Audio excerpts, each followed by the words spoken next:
有時我哋用距離去衡量旅程，好似由倫敦去曼徹斯特，唔只係地圖上嘅距離，更加係一種心境嘅轉變。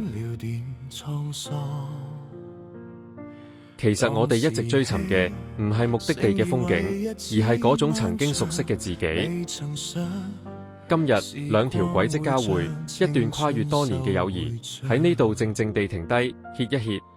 慢慢走，才懂得珍惜眼前人，做想做嘅事，唔好等到失去先至後悔，活在當下先係智慧。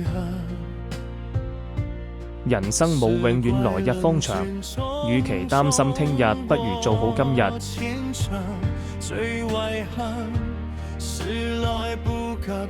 乜嘢係親人？呢個世界上嘅親人只得一種，就係嗰個擔心你同埋心痛你嘅人。無論呢個人同你有冇血緣關係，佢都係你最親嘅人。其實真正嘅親人唔係靠血緣關係嚟決定，而係靠對待你嘅心嚟決定。其實人生好多嘢都留唔住，唯獨係友誼，就好似時光嘅截圖咁，無論幾時拎出嚟睇，都依然咁暖。所以我哋今日記住嘅唔單止係呢刻嘅風景，更係呢份難得嘅友誼。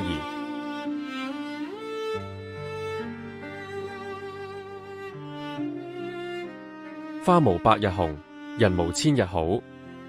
喺呢個花園，聽住微風，我哋唔需要刻意做啲咩，只要喺埋一齊，嗰種自在就係最難得嘅奢侈。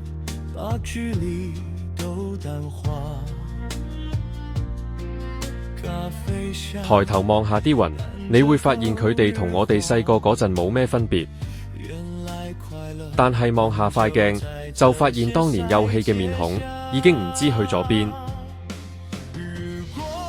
以前嘅我哋幾咁心高氣傲，覺得世界好大，有心有力，以為一日可以飲盡人生所有精彩，完全冇諗過時光有一日會問我哋攞返啲利息。